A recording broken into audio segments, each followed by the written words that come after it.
Hi,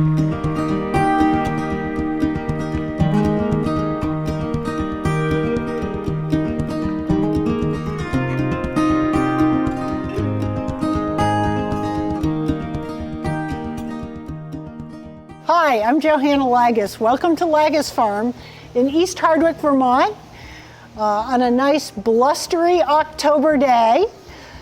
We've been farming for almost 45 years. My husband John and his brother Chris started the farm in 1980.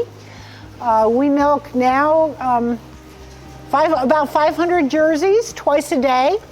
And I farm with my husband John, my son Dan, and his wife Marissa, and we have a bunch of really wonderful employees.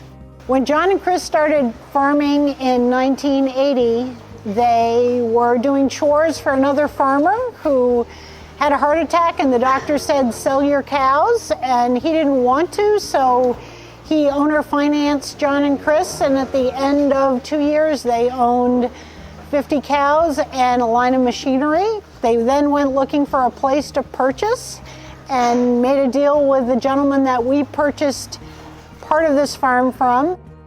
In 1982, John and Chris made a deal with the farmer who owns the land where our house is to build a 50-cow tie stall barn and to give the farmer a lifetime lease on the house. So they built the 50-cow tie stall barn and milked there until 1990, when they purchased the farm across the street from the Vermont Land Trust and started milking 200 cows. And now we milk about 500 jerseys.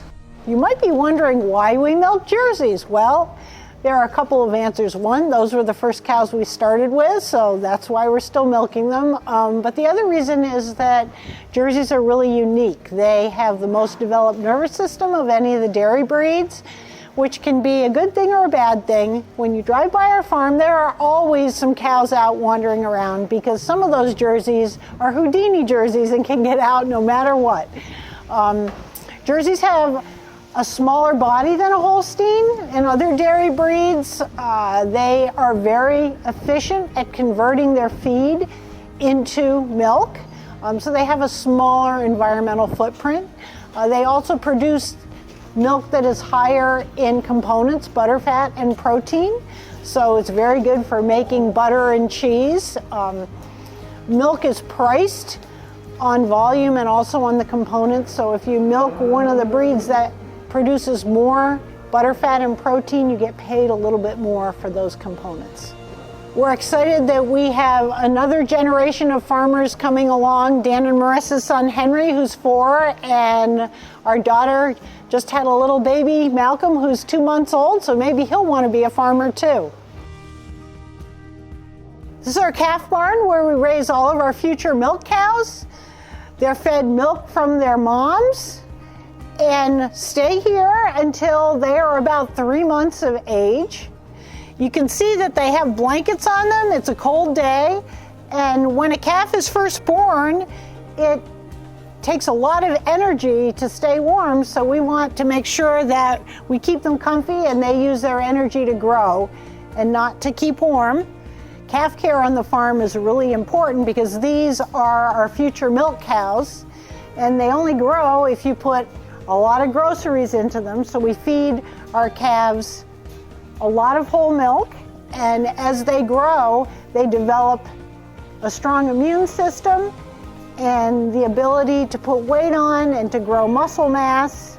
After the calves are fed their milk, then they get warm water twice a day and also a little bit of grain to eat until they're older when they're eating more grain. You can see they're bedded with straw. It's really important to keep their beds clean and dry. They have their blankets on so they're warm enough. There's good air circulation in the barn. In the summer we use fans, in the winter we use positive pressure ventilation. When our calves first come to the barn, they're in a cage with a divider in the middle, but after a couple weeks we remove the divider so they have a buddy to grow up with, and they really like having a buddy to snuggle with. It makes them very happy, and once they form that relationship, that's their buddy for life. We're in the heifer barn now, which is where the calves come after they've been weaned in the calf barn. And being weaned means they don't drink milk anymore. So at about 8 weeks of age, they're weaned. And then they spend another 3 weeks in a group pen getting used to socializing. And then they move over here in a group into these pens. And their diet changes from milk in the calf barn and grain to the TMR and dry hay. And then they move down through the barn by group until they go out back to the heifer and dry cow barn. These are the dry cows and bred heifers. So when a cow calves and has her calf, she milks for about 300 days. And the goal within that first 90 days is to get her pregnant again. So once she's confirmed pregnant, we dry her off, meaning we stop milking her at 300 days, and she comes back to this barn and gets a 2-month vacation to finish growing that calf and getting strong and getting ready to have the calf. Hi, I'm Marissa Laggis. My husband is a partner on Laggis Farm. This is our milking cow barn, so we have 4 groups in here. They're mostly mixed in, and then there is 1 heifer group. There's also a 5th group that we'll see, and those are the fresh cows, which are all the cows who have had a baby in the last 30 days. So in this barn, our priority is cow comfort. So all the cows are bedded with sand because it doesn't hold bacteria, so it keeps their udders clean. We also have really huge fans for hot days.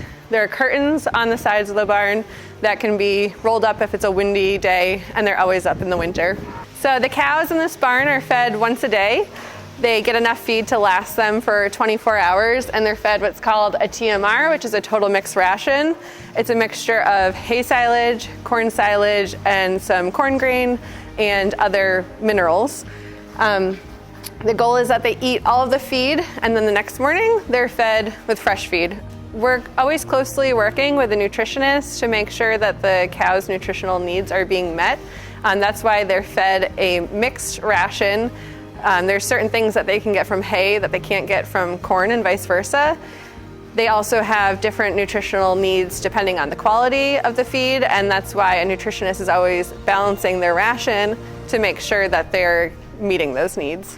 I'm standing in our big bunker silo area in front of a pile of haylage, which is chopped up grass that is fermented. It's kind of like a giant pile of sauerkraut for the cows. Now, we grow about 300 acres of corn that we chop and ferment into corn silage, and about 600 acres of grass that we chop 3 times, sometimes 4 times a year, and ferment into haylage. When we were in the milking barn and Marissa was showing you the TMR, the total mixed ration for the cows, that's where the TMR comes from. And our nutritionist is here weekly to sample all the feed that we're feeding, get its nutritional value, and then figure out how best to feed that to the cows when it's mixed with the grain that we purchase. The goal on the farm is to put up the highest quality crops that we can, and that means harvesting the grass when it's at the right nutrient content and the corn when it's mature. So the vet is here doing what we call herd check. This is when he checks to see if the cows who we've been breeding are pregnant, and we keep close tabs on their due dates and therefore their dry off dates and all of the important information. He's also checking in on any cows that we might have concerns about. It takes more than just the people who work on the farm to support the farm and make sure it's successful. So we have the vet here, we have that nutritionist come often. There's also a hoof trimmer that comes every 3 weeks. There are other people in the community, places we get supplies that are really vital for the success of the farm.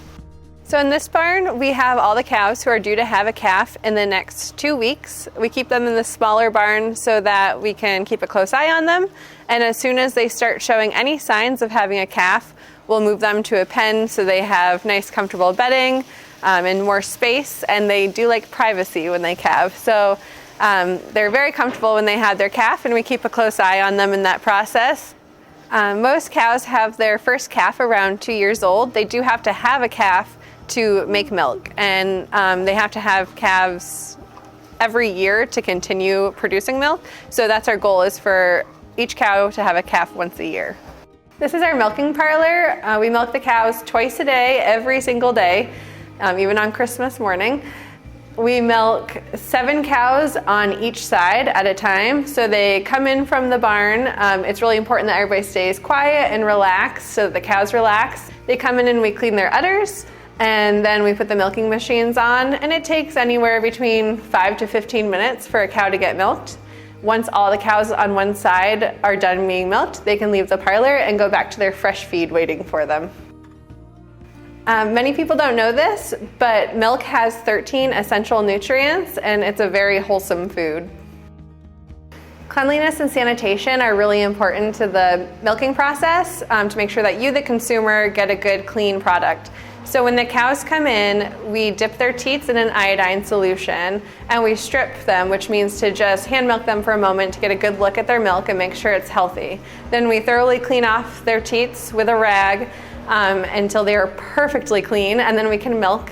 After we milk, we dip them in another solution so that their teats kind of seal up and they're not exposed to any bacteria when they go back and lay down in their beds. So we're in the fresh cow barn. All of the cows in here have recently had a calf. That's what makes them fresh. So they're in this barn for about the first 21 days of their postpartum time. They're watched closely in here. They're fed a special diet. We're just keeping a closer eye on them to make sure they're healthy and no problems arise with postpartum care. We produce about 26,000 pounds of milk a day. We have 2 big tanks in the milk house that store the milk. The milk truck comes every day and picks up that milk, and then it gets sent directly to a creamery to be processed. All the milk that you drink that comes from the store has been on the farm less than 48 hours ago, so it's a very, very fresh product. After we're done chopping corn in the fall, we drill winter rye into every field as a cover crop. It helps stabilize the soil over the winter, and it also gets plowed in as for nutrients in the spring. If you don't maintain your soil well, you don't get good crops, and if you don't get good crops, your cows aren't healthy and don't make a lot of milk. So we put a top priority on taking good care of our land and also feeding our cows healthy crops.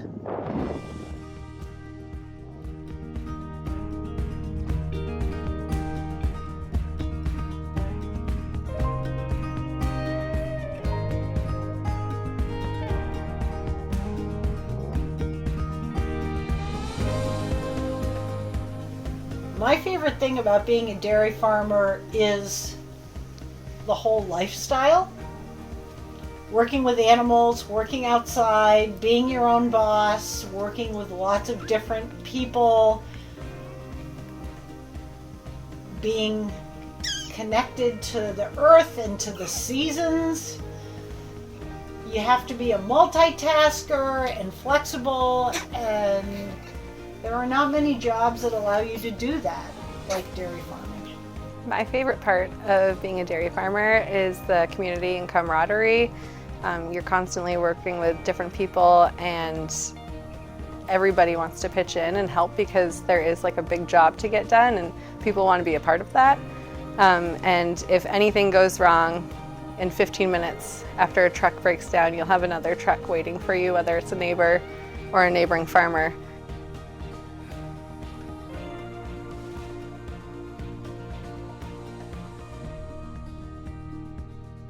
Cow care is a top priority for us because if your cows aren't happy and healthy and well cared for, they won't produce milk, and that's really what we're in the business of, is producing milk, creating a healthy food product for consumers, and the better care we can take care of our animals, the more milk they'll produce, and the longer they'll live and the happier they'll be.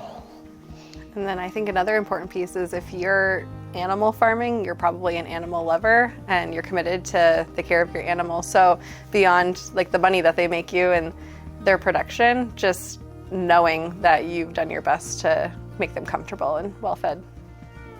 I think you can see from all the pictures of our farm so far that our animals are very happy and well fed, especially George the goat in the calf barn. Extra well fed.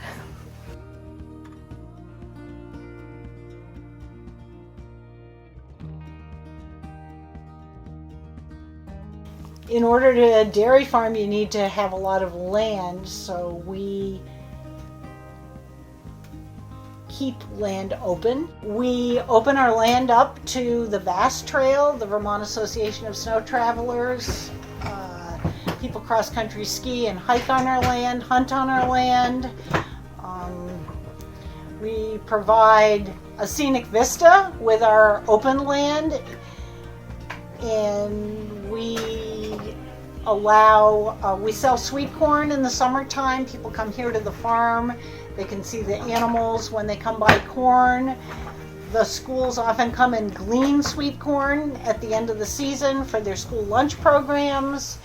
We employ lots of local people on our farm, so we're helping folks out that way. We purchase a lot of local products, whether it's parts for equipment or groceries in town.